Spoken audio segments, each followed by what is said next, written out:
Bonjour, bienvenue sur ma chaîne Psychiatrie à votre écoute.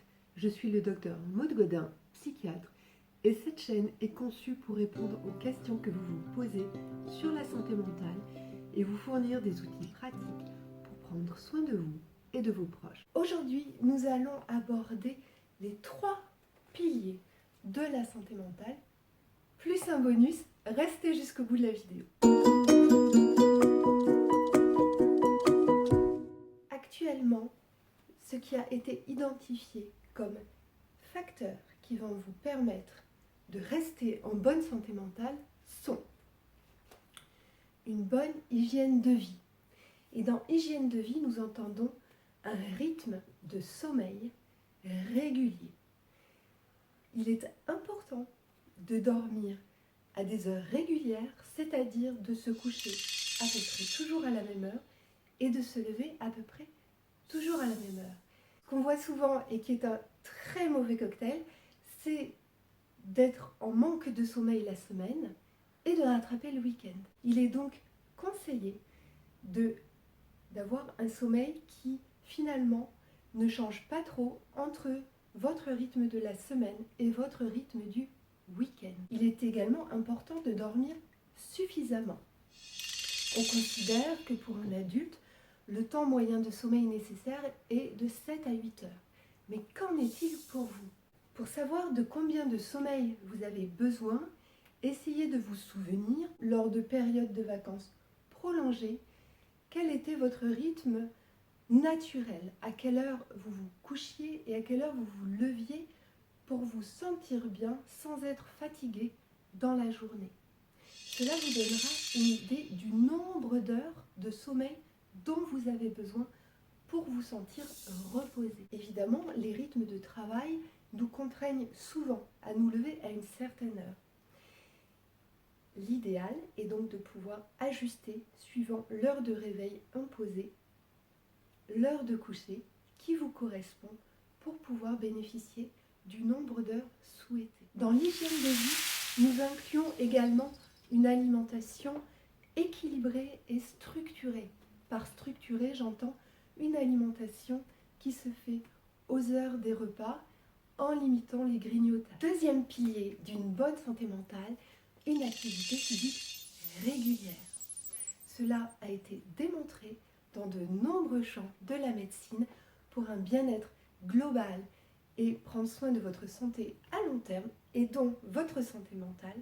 Pratiquer une activité physique régulière est primordial. Par activité physique, je ne parle pas de faire du sport de façon intensive. Cela n'est peut-être pas compatible avec votre état de santé. Ce peut être tout simplement de sortir marcher 10 minutes, un quart d'heure chaque soir.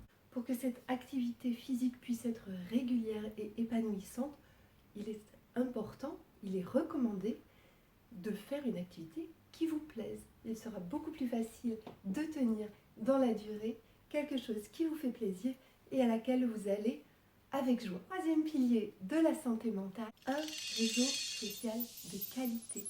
Par réseau social, je ne pense pas forcément aux réseaux sociaux, même si ça peut en faire partie. Je veux dire par là, entretenir un réseau d'amis, entretenir des relations avec votre famille. Évidemment, si les amis ou si la famille est à distance géographiquement, les réseaux sociaux trouvent toute leur place pour entretenir les relations. Mais sinon, rien de tel que d'aller boire un café avec un ou une amie, de s'inviter à déjeuner ici ou là, ou de passer un moment ensemble. Avoir des amis, avoir sa famille autour de soi est un véritable facteur de santé mentale, car vous vous sentez entouré, vous pouvez partager. Je vous ai promis un bonus en début de cette vidéo, il arrive maintenant. Même si ce point n'est pas scientifiquement éprouvé comme facteur de santé mentale, mon conseil serait également ce que j'appelle devenir expert de vous-même. Devenir expert de soi-même, cela signifie connaître son fonctionnement.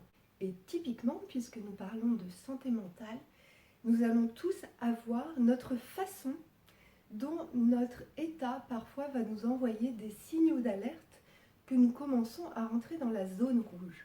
Pour certains, ça va être se sentir plus irritable, se mettre en colère plus facilement. Pour d'autres, ça va être le sommeil qui va être impacté avec des difficultés d'endormissement ou des réveils au cours de la nuit. Pour d'autres, ça va être une perte d'envie, un manque d'énergie. D'autres personnes, ça va être une tendance à certaines compulsions. Possiblement, vous pouvez établir une petite liste de vigilance et faire le point une fois par semaine, une fois par mois, suivant la période que vous traversez. De dire, ah, où est-ce que j'en suis de mon sommeil, de ma consommation de réseaux sociaux, d'alcool, de tabac, où est-ce que j'en suis de mon envie d'aller travailler le matin, où est-ce que j'en suis de ma joie de vivre. Vous pourrez ainsi avoir votre propre tableau de bord et repérer les moments où il faut être en vigilance. L'importance de faire cela, c'est que il est rare que l'on tombe d'un coup. Souvent, les choses vont s'installer insidieusement. Il va y avoir des petits signaux d'alerte et puis peut-être vous n'allez pas y prêter attention. Vous allez dire, oh, ça va, c'est un moment difficile, j'ai des échéances au travail, ça va se calmer après, ou j'ai des conflits avec mon adolescent, mais ça va aller, ou bien j'ai mon proche j'ai appris la maladie d'un proche, ça m'a fichu un coup, mais tout ça c'est passager. Et puis, la vie n'étant pas un long fleuve tranquille, parfois les événements comme ça, les épreuves s'accumulent, et également les signaux d'alerte s'accumulent. Pouvoir connaître vos signaux d'alerte à vous, comment ça se manifeste quand vous commencez à rentrer dans la zone rouge, va vous permettre de redresser la barre. Redresser la barre comment? En renforçant les 3 piliers précédemment décrits.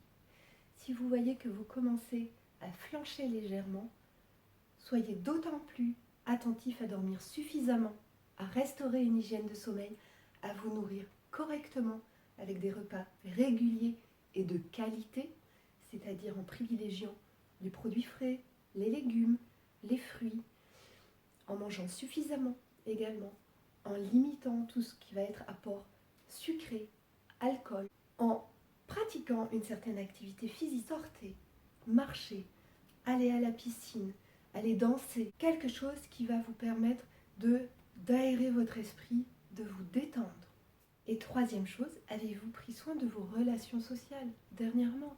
Avez-vous pris des nouvelles de vos amis? Vous êtes-vous donné le temps d'aller boire un café? Quand vous voyez que des signaux d'alerte se manifestent, il est temps de renforcer ce qui va vous permettre de restaurer votre santé mentale et votre bien-être. J'espère que cette vidéo aura pu vous être utile et pourra participer à ce que vous vous sentiez toujours en bonne santé. Merci et à bientôt. Si cette vidéo vous plaît et si le concept de la chaîne vous parle, pensez à vous abonner, à liker la vidéo et à laisser des commentaires pour rendre cette communauté vivante et en faire profiter le plus grand nombre. Merci.